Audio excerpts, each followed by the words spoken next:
महाराज कल तक गोवर्धनधारी जी ने गोवर्धन नाथ उठाया और दशमी को इंद्र ने दशमी तिथि पर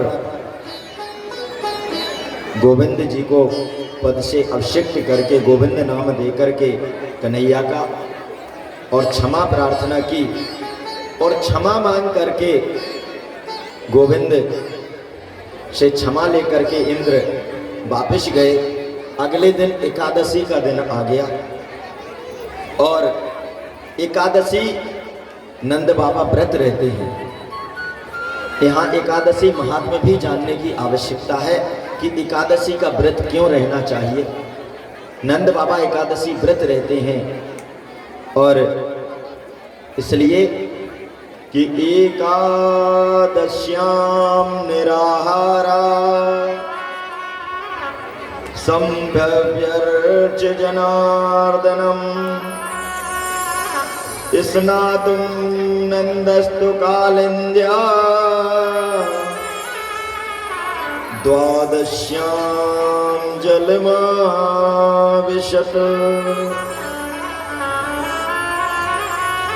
नंद बाबा एकादशी का निराहार व्रत रहते हैं। एकादश्याम निराहारा, एकादशी के दिन महाराज अन्न वर्जित होता है, अन्न नहीं खाते। अभी कल जब सुदामा जी का चरित्र आएगा तो उसमें आप लोग सुनेंगे किस प्रकार से सुशीला कन्हैया के पास अपना जो पीड़ा है वो भेजती हैं और उसमें एकादशी के संबंध में वो कहती हैं। तो महाराज एकादशी का दिन नंद बाबा निराहार व्रत रहते हैं। हम लोगों की तरह व्रत नहीं रहते। कैसे? हम लोग जो व्रत रहते हैं तो महाराज कहते हम लोग फलाहार करके रहते हैं। और फलाहार कैसा होता है कि सुबह व्रत रहे, थोड़ी देर हुई तो फिर चाय पी ली, फिर थोड़ी देर बाद 2-4 केले खा लिए, फिर थोड़ा सा खीर पकौड़ी वगैरह कुछ बन गई। अब तो पकौड़ियाँ भी बना लेते उसी की, सिंघाड़े के आटे की, उसी की पूड़ी बन जाती है, रबड़ी बन गई है, हदौटा खीर आ गई है, आधे दर्जन केले खा लिए, 2-4-6 सेब खा लिए, 1 कटोरा खीर पी ली। अब कहते महाराज क्या है आज? अरे क्या बताएं, वो आज हम व्रत है ना, इसलिए थोड़ा सा फलाहार कर रहे हैं। और फलाहार के नाम पर पूरा फलाहार कर लेते हैं। तो ऐसे व्रत नहीं होता कि फलाहार है और पूरा फल आहार कर रहे हैं। इतना ज्यादा खाएंगे कि फल ही फल खा रहे हैं सारा दिन। नंद बाबा निराहार रह के व्रत करते हैं। अपनी शक्ति जैसी है, शरीर का सामर्थ्य जैसा है, उसके अनुरूप हमें व्रत करना चाहिए। तो महाराज अपनी शक्ति और सामर्थ्य के अनुरूप व्रत करते हैं। नंद बाबा सामर्थ्यवान है इसलिए निराहार करते हैं। जिसके शरीर में जैसी शक्ति है, आवश्यक नहीं आप बीमार हो, कमजोर हो, शरीर में हिम्मत नहीं फिर भी आप निराहार व्रत रहो, नहीं। शरीर धर्म को ध्यान में रखते हुए व्रत करना चाहिए। लेकिन एकादशी का व्रत क्यों महत्वपूर्ण है, यह जानना आवश्यक है। परम संत बताते हैं कि महाराज जब सभी देवताओं को जगह जगह पर वास दे दिया गया तो दैत्यों ने कहा कि महाराज देवताओं को तो हर जगह वास दे दिया है और इस भोजन पानी में भी इनको वास दे दिया है, तो हमें भी तो चाहिए कुछ। प्रभु ने सोचा कि यदि इन राक्षसों को इस भोजन में अन्न में वास दे देंगे तो बड़ा अनर्थ होगा। क्यों? जो भी अन्न खाएगा उसकी बुद्धि आसुरी हो जाएगी, दैत्य वाली हो जाएगी, फिर तो सारा सृष्टि में गड़बड़ी हो जाएगी, उथल पुथल हो जाएगी। तो महाराज भगवान ने कहा कि ऐसा है, आपको अन्न में जगह नहीं मिलेगी। राक्षसों ने कहा महाराज देवताओं को सारे दिन दे दिए, अरे 30 दिन देवताओं को दिए हैं महीने के, हमको एक आधे 2 दिन दे दो। भगवान ने सोचा चलो ठीक है, एक काम करते हैं, आपको 2 दिन अन्न में आपका वास किए देते हैं। तो इसीलिए महीने में 2 एकादशी होती हैं और कहते हैं कि एकादशी के दिन अन्न के ऊपर दैत्यों का, राक्षसों का वास हो जाता है। और इसलिए एकादशी के दिन अन्न ग्रहण करने से हमारी प्रवृत्तियां, हमारी सोच, मन के जो विचार हैं वो दूषित होने लगते हैं, राक्षसी प्रवृत्तियां जागने लगती हैं। इसलिए एकादशी के दिन अन्न ग्रहण नहीं करना चाहिए, सिर्फ फलाहार और के माध्यम से ही व्रत रहना चाहिए एकादशी का। महाराज एकादशी के संबंध में एक बहुत सुंदर कथा है। एक भक्त था, एक व्यक्ति था गांव में। पहले तो वो भक्त नहीं था, संत ने भक्त बनाया उसको। तो महाराज वो गांव में रहता, बहुत खाता था और इतना खाता कि बैठ जाए खाने को तो खाता ही रहता, बंद ही नहीं करता। लोग कहते उससे कि भैया बीच में पानी तो पी ले, तो कहता बीच आए तो। अरे अभी बीच तक पहुंचे ही नहीं है तो क्या करें, और खाता जाए और क्या कहे कि दाने दाने में खानहार का नाम, दाने दाने में खानहार का नाम। तो जो उसको परसने वाले होते थे वो कहते अरे ये मत कह के दाने दाने में, तू तो कह के बोरे बोरे पे खानहार का नाम, इतना तो खाता है। कहता दाने दाने में खानहार का नाम। घर के लोग परेशान हो गए, इसको कुछ करना धरना है नहीं, खाते रहना है, सिर्फ खाता है, बस सोता रहता है सारा दिन। जहां महाराज खाए वहीं लुढ़क जाए, खाते खाते नींद आ जाए, सो जाए, और सो के जागा, फिर भूख लगाई। घर के लोगों ने परेशान होकर के कहा भैया तुम ऐसा करो, अपना बिस्तर बोरिया उठाओ, इधर से जाओ, करना धरना कुछ है नहीं, हम नहीं खिला पाएंगे तुमको। जब तक माता पिता रहे मिलता रहा। अब भैया भैया बुझाई ने भगा दिया। अब तो बेचारा चला गया, आधे रात तक गया और लौट करके फिर से आने लगा। तो घर के लोगों ने बोले क्यों लौट के आ गए हो? बोले मैं सोच रहा था कि शायद मुझे आपने भगाया, तो शायद मुझे भगा करके आप पछता न रहे हो, इसलिए मैं आ गया था। बोले हम नहीं पछता रहे, आप तो जाओ, अब नहीं आना लौट के। अरे फ्री का खाना कौन खिलाएगा? महाराज आगे गया तो एक जगह एक आश्रम दिखा और वहाँ एक महात्मा जी बैठे माला जाप कर रहे थे, बाहर बैठे। वहाँ से निकला, सोचा चलो नहीं बाबा जी के पास जाके पूछते हैं, कुछ दाना पानी मिल जाए। हाँ बाबा जी राम राम, बताइए बेटे कहाँ जा रहे हो? बाबा जी जा तो कहीं नहीं रहे हैं, अपना कोई ठिकाना ही नहीं है, हमको घर के लोगों ने भगा दिया। क्यों? हम भोजन बहुत करते हैं, खाते बहुत हैं। अच्छा तो बाबा जी आपके आश्रम में कोई व्यवस्था हो जाएगी क्या रुकने की? हाँ बच्चे हो जाएगी। तो बाबा जी यहाँ काम धाम कुछ करना पड़ेगा? काम कुछ नहीं करना बच्चे, इच्छा हो तो थोड़ा झाड़ू पोछा जो भी करना हो कर देना, गाय है गो सेवा कर लेना। भोजन बाबा जी मिलेगा कि नहीं? हाँ भोजन तो मिलेगा पूरा। तो बाबा जी भोजन कब कब मिलता है? भैया यहाँ इतने लोग हैं कि 4-5 पंगत होती हैं रोज। बाबा जी 5 बार पंगत लगती है। हाँ तब तो बाबा जी हम उन्हीं पंगतों में खाया करेंगे। बिल्कुल खा लिया करो, सबके लिए बनता है वो तो। और महाराज आश्रम में बाबा जी ने कहा बस इतना करना है कि तुमको थोड़ा सा हम चंदन लगा देते हैं, तो रोज चंदन लगाना, तुलसी की माला पहन लो, और जब फुर्सत रहा करो तो भगवान का थोड़ा नाम ले लिया करो। ठीक है बाबा जी कर लिया करेंगे। और महाराज उसको वैष्णव बना करके महात्मा जी ने तो आश्रम में रोक लिया। रोज महाराज वो तो पहली पंगत में बैठ जाए, दूसरी पंगत वो उसी में बैठ जाए। परोसने वाले आए, बोले महाराज ये तो 5-5 पंगत होती हैं, सभी में बैठा रहता। बाबा जी ने कहा कोई बात नहीं, खाने दो। अरे खाता ही तो है, बांध के थोड़ी ले जाता है, खा लेने दो। 5 पंगतों में बैठ करके दम से खाए।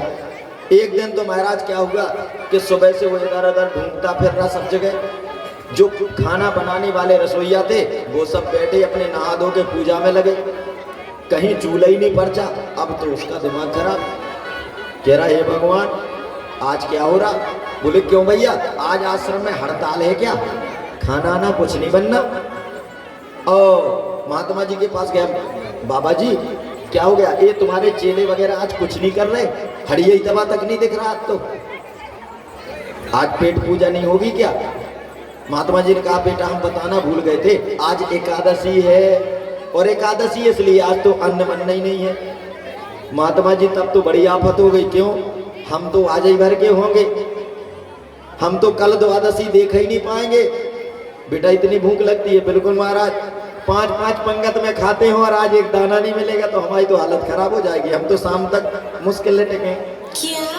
महात्मा जी ने कहा ऐसा करो बेटा, वैसे अन्न नहीं खाते हैं, एक काम करो तुम, आश्रम में तो नहीं बनेगा, अब एक काम करो यहाँ से आटा ले लो, चावल दाल ले लो, गुड़ ले लो, और जा कर के जंगल में पास में नदी है वहाँ चले जाओ, तो वहाँ अपने बना करके बना लोगे। अरे महाराज मरते क्या ना करते, बनाना नहीं आता, लेकिन जब खाना है तो बना लेंगे जैसे बनेगा, बस इतना करना। महात्मा जी ने कहा कि जा करके भगवान को भोग लगा देना, तो भगवान का प्रसाद हो जाएगा, इसलिए खा लेना तो पाप नहीं लगेगा। ठीक है महाराज, ऐसा ही करते हैं। और उसको 1-2 सेर आटा दे दिया महात्मा जी ने, भंडारी से कह दिया, उसने आटा दे दिया, गुड़ दे दिया, दाल दे दी, सब कुछ दे दिया, लेकर के गया और वहाँ पहुँचा, भोजन बना लिए, और भोजन बना करके जैसे बने अपने मोटे मोटे टिक्कड़ बनाए और रख लिए। अब महात्मा जी ने कहा था कि भोग लगा लेना, अब उसको क्या पता भोग कैसे लगाते, बेचारा रख के बैठ गया। और बोले वो कह रहे थे, तो अब प्रार्थना करने लगा,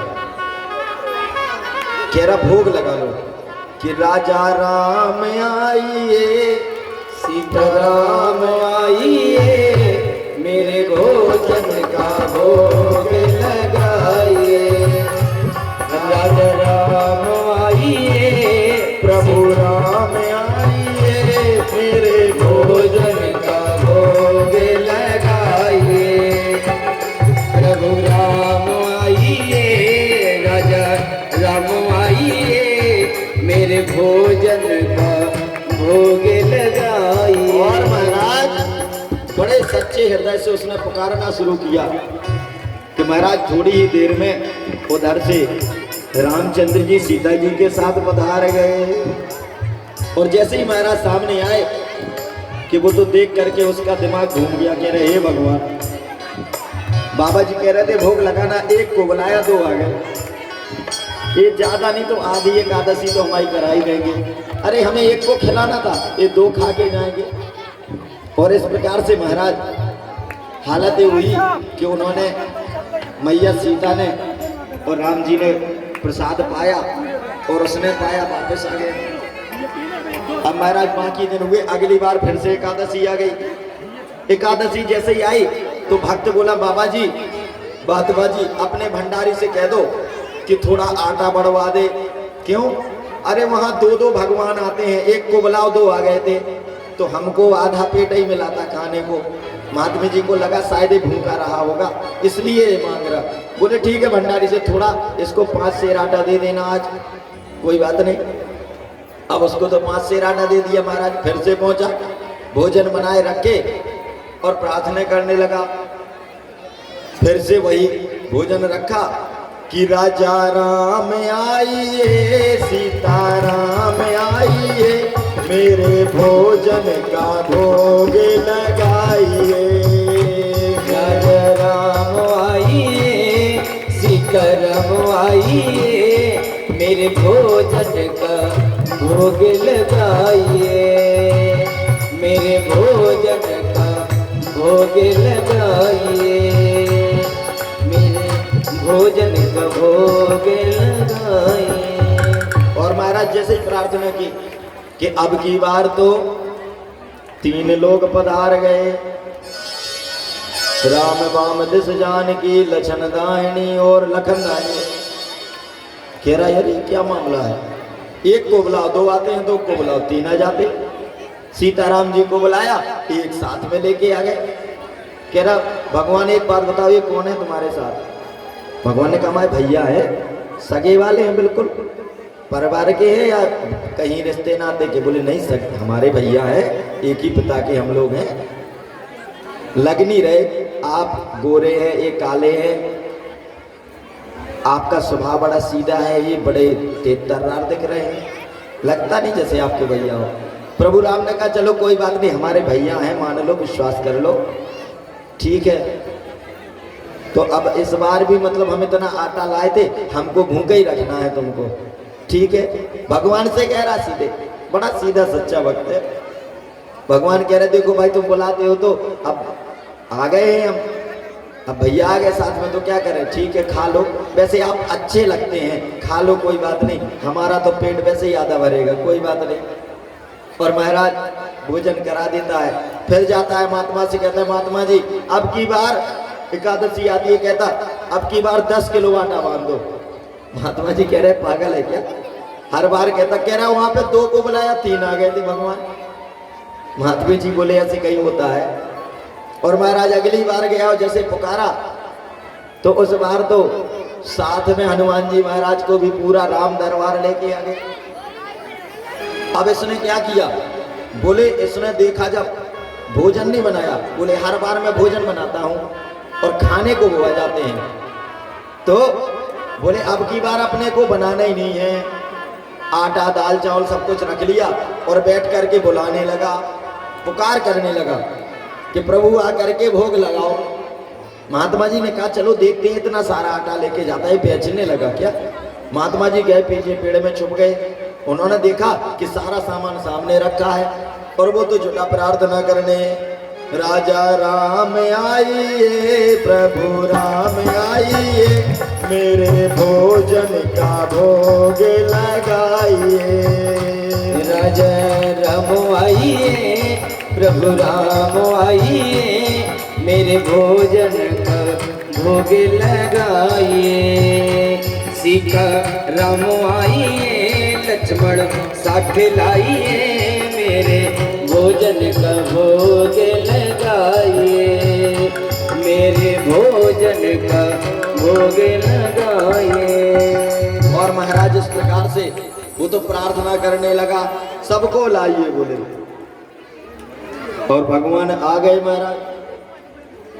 उन्होंने कहा भक्त तुमने बनाया नहीं भोजन, बोले देखो जब हमको खाने को नहीं मिलना, इतने सारे आ गए, राम लक्ष्मण भरत शत्रुघ्न और साथ में, अरे बोले इंसानों की तो छोड़ो, बंदरा भी साथ में लेकर के आ गए, इंसानों को खवाए साथ में इसको भी खवाए, तो बोले अपना खुद बनाओ और खाओ, हमको मिलना ही नहीं। आंखें बंद करके बैठा। गुरुजी ने देखा कि ये क्या कर रहा, किससे बात कर रहा, बेटा चेला क्या कर रहे हो। अब वो तो कह रहा गुरुजी कुछ नहीं, आज हमको कुछ मिलना ही नहीं। बोले भोजन नहीं बनाया, अरे बोले भोजन इतना सारा, ये भीड़ लगी पड़ी है, कुछ हमको मिलना थोड़ी है, तो जब हमको मिलना ही नहीं तो आंख बंद करके हमें देखना ही नहीं, दूसरे को खाते हुआ क्यों देखें, जब हमारा ही पेट नहीं भरना तो हम देखेंगे भी नहीं। गुरुजी ने कहा बेटा यहाँ तो कुछ भी नहीं दिख रहा। तो बोले गुरुजी ये जो सारे आए हुए आपको नहीं दिख रहे हैं। गुरुजी ने कहा नहीं अभी तो नहीं दिख रहा कोई भी। तो महाराज भक्त ने कहा कि आप हमारे गुरुजी को क्यों नहीं देखते हो। तो राम जी ने कहा कि जितने तुम सरल हो, अभी वो सरलता आपके गुरुजी में नहीं है, और इसलिए हम गुरुजी को नहीं देख रहे हैं। बोले अच्छा, बोले हाँ।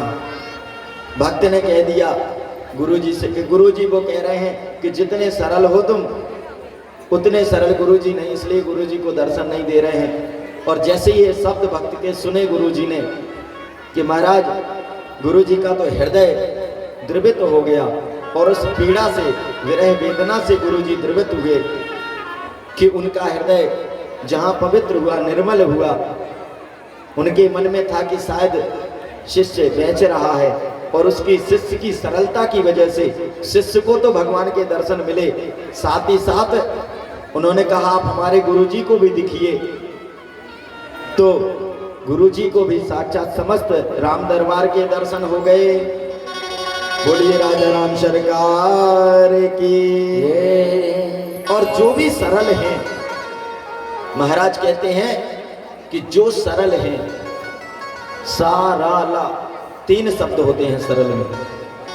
तो जिनके भी हृदय में सा से सीता, रा से राम और ला से लक्ष्मण, जिनके भी हृदय में सीता और राम लक्ष्मण निवास करते हैं वो सरल हो जाते हैं। जो सरल हो जाते हैं उनके हृदय में सीता राम लक्ष्मण के निवास हो जाते हैं।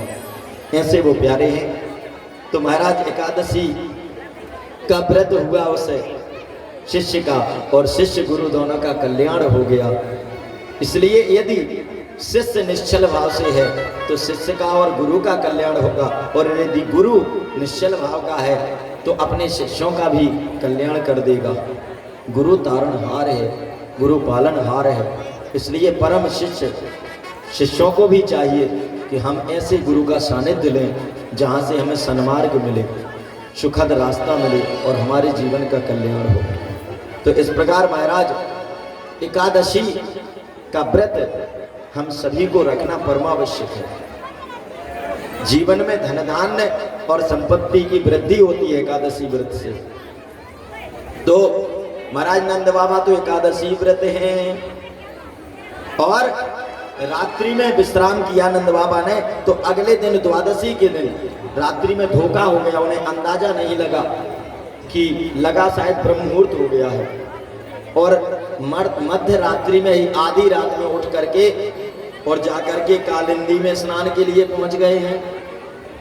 12 से 3 बजे के बीच में स्नान जलाशयों में नहीं करना चाहिए। उस समय वरुण देव विश्राम करते हैं और बहुत से हमारे भाई बंधु जाते हैं अनेकों बार चित्रकूट दर्शन करने, जटाशंकर धाम, और वहां जाकर के क्या करते हैं लोग कि जल्दी से परिक्रमा कर लेंगे। तो महाराज रात को 1 बजे ही स्नान करके परिक्रमा में शुरू हो जाते हैं। 12 से 3 के मध्य स्नान वर्जित है, उचित नहीं है। 3 बजे के बाद स्नान करना चाहिए। तो जैसे ही नंद बाबा ने डुबकी लगाई कालिंदी में कि महाराज वहां तो वरुण के दूत घूम रहे थे, उन्होंने पकड़ा नंद बाबा को और सीधा वरुण लोक में ले गए। और वरुण लोक में ले गए, इधर नंद बाबा के साथ जो गोप वाले गए थे वो भागते हुए आए, कन्हैया कन्हैया कन्हैया। नंद बाबा कालिंदी में डूब गए हैं, नंद बाबा जी डूब गए हैं। तो महाराज जैसे ही कन्हैया ने सुना, इधर से कन्हैया भागते हुए गए और एक छलांग लगा करके अंदर पहुंचे। और जैसे ही वरुण लोक में पहुंचे कि महाराज कन्हैया को तो देखते ही सारे वरुण देव खड़े हो गए, स्वागत करने लगे। हे प्रभु आपका आना कैसे हुआ? और जाकर के कन्हैया को बड़े ऊंचे सिंहासन पर बैठाला। सारे के सारे जो भी गण थे, दूत थे, सभी प्रार्थना करने लगे। वरुण देव प्रार्थना करने लगे कन्हैया की। नंद बाबा देख रहे, कह रहे गजब हो गया, हमको तो बांध के रखा है, मेरी विडंबना हो पड़ी है और यहाँ को स्वागत सत्कार होवे लगो है। या कन्हैया की कौन सी रिश्तेदारी हो गई यहाँ पर? कन्हैया कहते तुम मेरा स्वागत कर रहे हो और मेरे पिताजी को बांध के डाल रखा है। ओ नाथ कौन है आपके पिताजी? ये बांध के जो डाल रखे हैं नंद बाबा। ओ प्रभु हमसे भूल हो गई है, हमारे दूतों से धृष्टता हो गई और क्षमा प्रार्थना करते हैं नंद बाबा से और कन्हैया से वरुण देव। और वापस कन्हैया नंद बाबा को लेकर के आ जाते हैं बाहर। महाराज जैसे ही बाहर आते हैं लेकर के कि सारे के सारे ब्रजवासी पूछते हैं, ओ नंद बाबा कहाँ डुबकी मार के चले गए थे तुम? नंद बाबा कहते भैया हम कहीं नहीं चले गए थे, हमने तो वहां डुबकी लगाई कि पता नहीं कौन से चार ऐसे काले कलूटे लोग मिले तो उन्होंने पकड़ा, हम रोए चिल्लाए, बहुत प्रार्थना की, उन्होंने किसी ने नहीं सुनी, पकड़ के ले गए। और उसी समय महाराज हमारा कन्हैया आएगा, पता नहीं आके कौन सी रिश्तेदारी निकल आई कि सबके सब नतमस्तक हो गए आके चरणन में और बड़ा स्वागत किया कन्हैया को। अब तो सारे ब्रजवासी आपस में चर्चा करने लग गए, कह रहे देखो वादना जब गोवर्धन उठाओ ना तब भी हम बोल रहे थे कि यह निश्चित साक्षात भगवान है, और आज तो स्पष्ट हो गए हो या कन्हैया हमाओ भगवान है। और महाराज इस प्रकार से सारे के सारे चर्चा करने लगे कि या कन्हैया तो हमारा भगवान है। अब महाराज जैसे ही कन्हैया बाहर आया कि सारे ब्रजवासी कहने लगे देखो कन्हैया तुम सांसी सांसी बताओ तुम भगवान हो के नहीं? कन्हैया कहने लगे अरे ब्रजवासियों तुम लोग भी बावरे हो रखे हो, अरे वैसे तो कलयुग में आए दिन भगवान पैदा हो रहे हैं, कई लोग बन जाते हैं हम कलयुग के कलयुगी भगवान है, कलयुग के अवतार हैं। कमी है क्या भगवानों की? कन्हैया ने कहा अरे तुम एक बात बताओ अच्छा ब्रजवासियों, या चक्कर में तो तुम पढ़ो नहीं कि हम भगवान हैं या नहीं हैं। जैसे हम भगवान भाई तो तुम लोग क्या करोगे? ब्रजवासी बोले हम क्या करेंगे, या को थोड़ी ना कोनो मतलब है हम लोगों को, तो फिर क्या मतलब पढ़ो है? हम यह चाहते हैं कि अगर तू भगवान है और वैकुंठवासी भगवान है तो तेरो वैकुंठ कैसो होवे वह देखवे कि हम लोगों की इच्छा है। अच्छा तो तुम सबन को वैकुंठ देखने की इच्छा हो रही? बिल्कुल, तू वैकुंठवासी भगवान है तो हम सबन की इच्छा हो रही है कि वैकुंठ कैसो होवे वो दिखाई दे एक बार बस, और तू भगवान हो तो बनो रहे। कन्हैया बोले देखो अब हम भगवान है या नहीं, या चक्कर में मत पड़ो, तुम्हें वैकुंठ दिखाई देते। ठीक है कन्हैया तो बताओ कब? कन्हैया ने कहा कब देखना? कन्हैया हम तो कह रहे हैं आज ही दिखाई दो, अभी।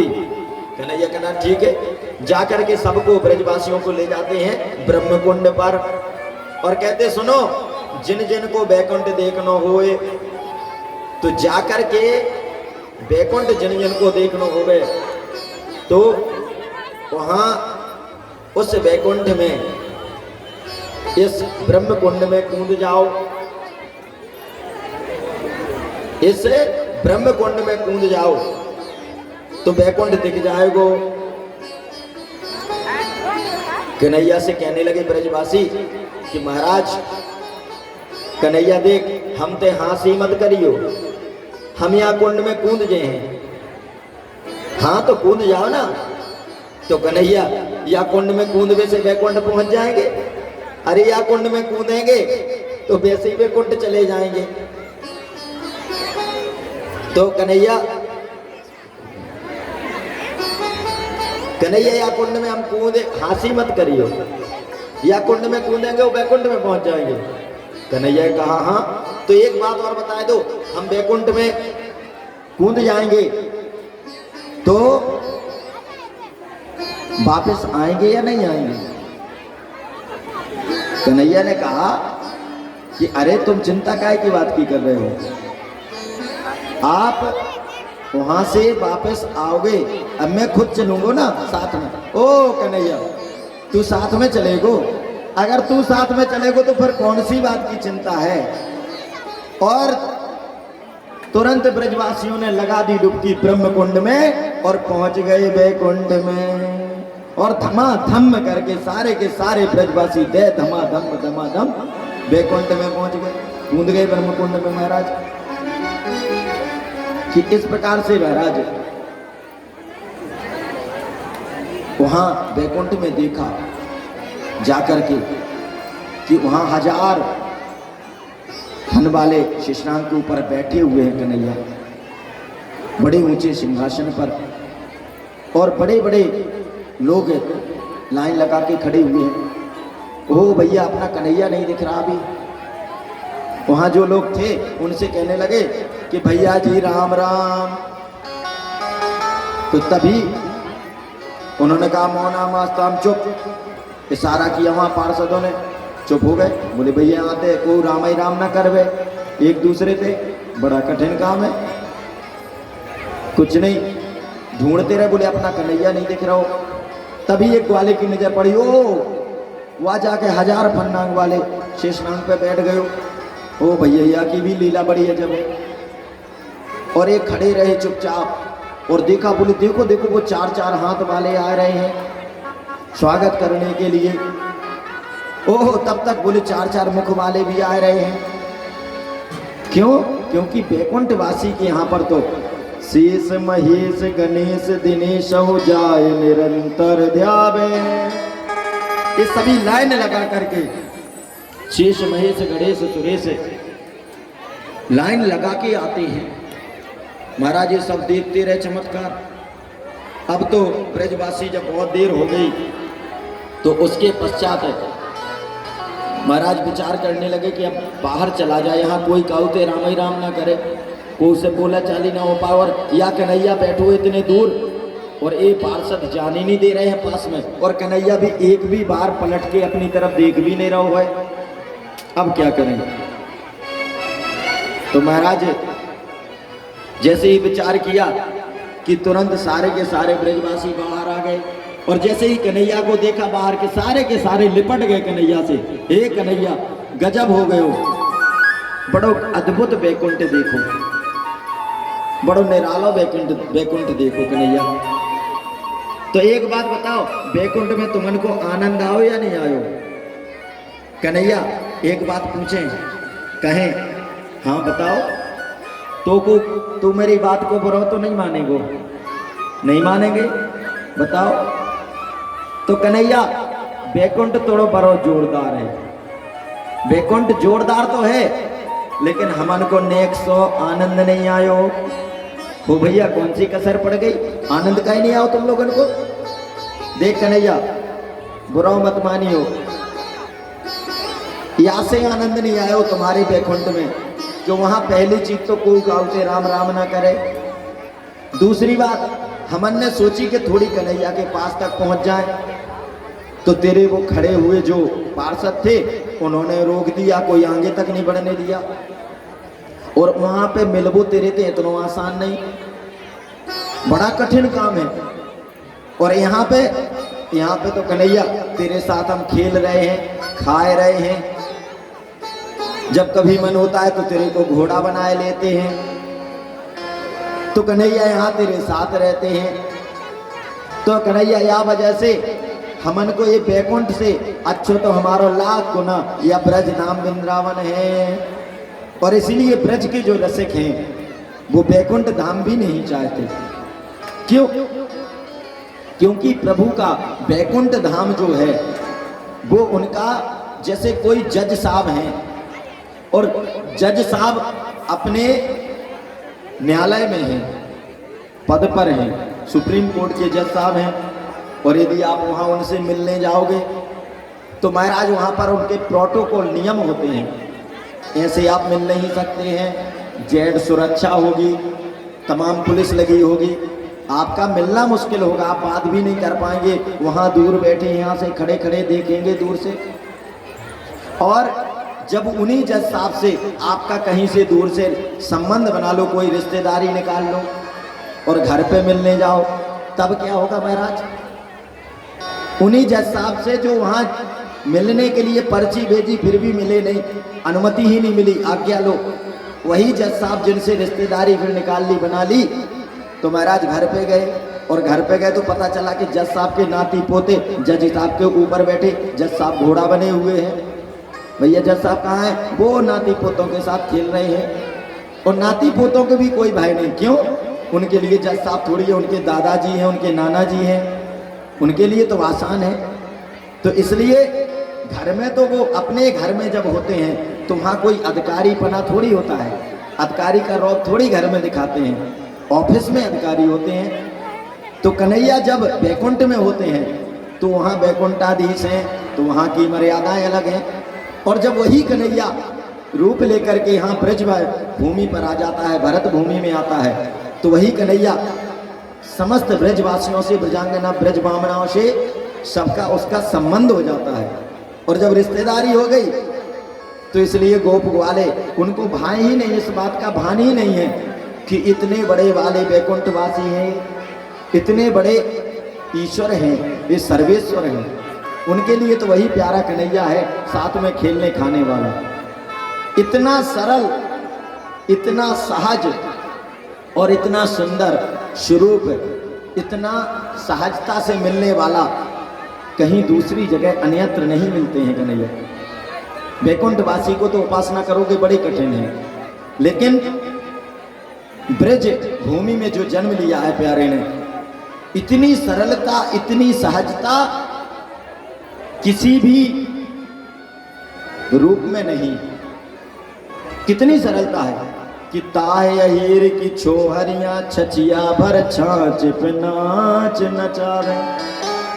महाराज एक और बैकुंठ में शेष महेश गणेश दिनेश सुरेश जाए निरंतर ध्यावे, लाइन लगा के ब्रह्मा जी जैसे लाइन लगा के जाते हैं मिलने के लिए। और वही जब ब्रज में आ गया तो ताहे अहीर की छोहरियां छचियावर छाछ पे नाच नचावे, थोड़ी सी दही के ऊपर नचा लेती हैं और उसी चक्कर में उन्हें घमंड हो जाता है इस बात कर कि मेरे कन्हैया तो मेरी छाछ के ऊपर नाचते हैं। और इतने सरल, ऐसा सरल स्वरूप कहीं देखने को नहीं मिलता। जब गोपिकाएं जाती हैं सोदा मैया से शिकायत करती हैं ना, हिम्मत देखो गोपिकाओं की, तो क्या कहती हैं?